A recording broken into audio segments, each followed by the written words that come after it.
महाराष्ट्र नवनिर्माण सेनेचे उपाध्यक्ष यशवंत किल्लेदार आपल्यासोबत आहेत. संजय राऊतांना महाराष्ट्र नवनिर्माण सेनेसोबत युती करायला सकारात्मक आहोत अशा पद्धतीचं वक्तव्य केलं आणि त्यानंतर पुन्हा एकदा महाराष्ट्रामध्ये या दोन पक्षांसंदर्भात चर्चा सुरू झाल्यात. सर, खरं तर ह्या चर्चा मागच्या 1-1.5 महिन्यांपासून मोठ्या जोरात सुरू असल्याचं आपल्याला पाहायला मिळत आहे. संजय राऊतांना आज त्याच्यापुढे एक पाऊल जात असं म्हटलेलं आहे की महाराष्ट्र नवनिर्माण सेनेसोबत युती करायला सकारात्मक आहोत. उद्धव ठाकरेंसोबत देखील त्यांची चर्चा झाली आणि त्यांना देखील या सकारात्मकतेचं स्वागत केलं असं त्यांचं म्हणणं होतं.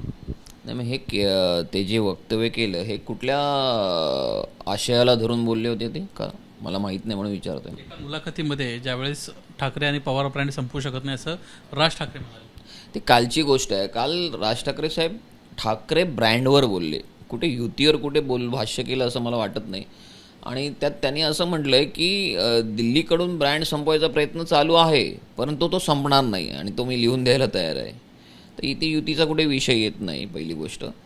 दुसरी गोष्ट अशी आहे की 1 महिन्यापूर्वी जी इंटरव्ह्यू झाली होती ते ओघामध्ये बोलले होते की महाराष्ट्र हा सगळ्या प्रश्नांच्यापेक्षा मोठा आहे, त्यासाठी आमच्यामधले जे काही कुरबुरे आहेत हा काही फारशा लहान आहेत, महाराष्ट्र मोठा आहे.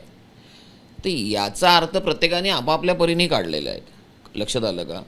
कारण पूर्ण काय होतं, इंटरव्ह्यूमधला पूर्ण जो आशय असतो तो घेतला जात नाही.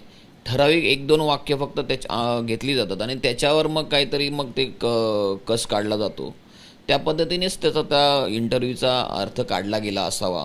प्रत्येकाने वेगवेगळा अर्थ, आपापल्या पत्रकारांनी वेगळा काढला, अजून काही राजकीय नेत्यांनी वेगळा काढला. तर त्याचा तो भाग आहे. आणि राहिला युतीचा प्रश्न, ते दोघं बंधू बघून घेतील ना. संजय राऊत म्हणजे काही उद्धव ठाकरे नाहीत ना. सो हे षडयंत्री किंवा कारस्थानी बोलणं हे संजय राऊतांनी थांबवावं. षडयंत्री कारस्थानी बोलणं संजय राऊतांचं तुम्ही म्हणताय, मात्र उद्धव ठाकरेंना स्वतःच एका भाषणामध्ये ज्यावेळेस राज ठाकरेंचं वक्तव्य महिन्याभरापूर्वी आलं त्यानंतर उद्धव ठाकरेंना सकारात्मकता दाखवली.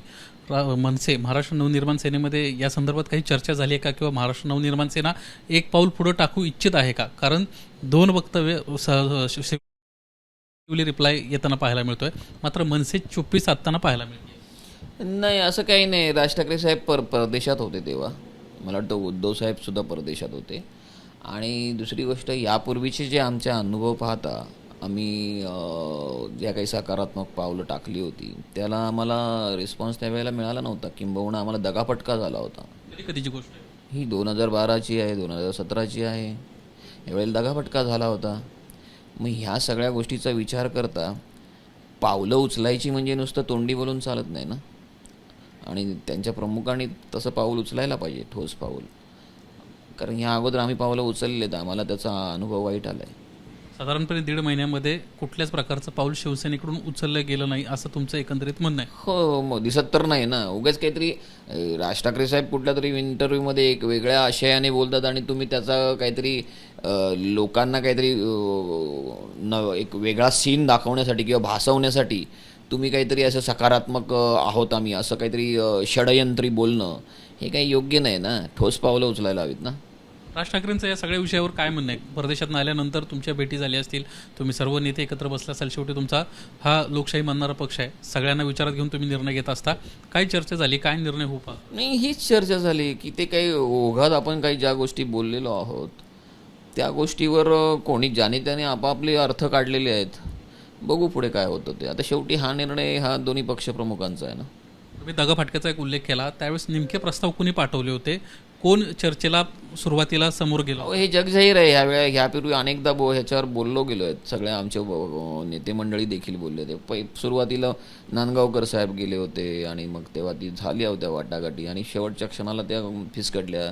17ला देखील आमचे दुसरे नेते गेले होते, तेव्हाही हे सगळं फिसकटलं होतं. समोरून जर नकारच येत असेल तर वारंवार आम्ही पाऊल का टाकायचं? तुमच्या लक्षात आलं ना. कारण मागच्या वेळेला आमचे हात पोळलेले आहेत. हे कसं आहे की तुम्ही जर एक सर्टन शेवटापर्यंत बोलणी चालू ठेवता आणि लास्ट मोमेंटला झिडकारून लावता किंवा संपर्क बंद करता, फोन बंद करतात त्यांची लोक घेणं, मग ह्याचा नेमका अर्थ काय? हे दगाफटकाच झाला ना, हे षडयंत्रच झालं ना, हे कारस्थानच झालं ना. मग आता कशावरून नसेल ते? समजा त्यांचं ते कारस्थान सध्या पुन्हा एकदा सुरू झालं असेल असं आपण म्हणतोय, तर दुसरीकडं महाराष्ट्र नवनिर्माण सेनेची नेमकी काय भूमिका आहे? महायुतीसोबत तुम्ही जाणार आहात का? कारण राज ठाकरे काही दिवसांपूर्वी उपमुख्यमंत्र्यांना देखील भेटले होते, एकनाथ शिंदे देखील घरी येऊन गेल्याचं महाराष्ट्रानं पाहिलं होतं. नाही, हा सर्वस्वी निर्णय राज ठाकरे साहेब घेतील ना योग्य वेळेला. म्हणजे बैठकांमध्ये काही या संदर्भात प्राथमिक नाही, अजून तरी तसं काही नाही. आगामी काळामध्ये महाराष्ट्र नवनिर्माण सेना जर त्यांच्याकडून रिप्लाय आला, उद्धव ठाकरेंकडून बोलणी झाली, तर एक पाऊल पुढे टाकेल? तोही निर्णय राज ठाकरे साहेब घेतील.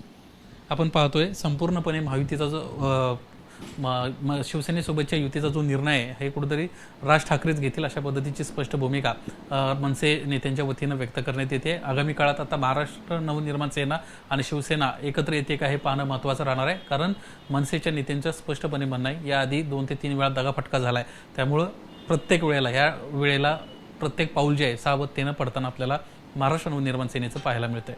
कॅमेरामन अजित कदमसह निलेश बुजावली, एबीपी माझा, मुंबई. एबीपी माझा, उघडा डोळे बघा नीट.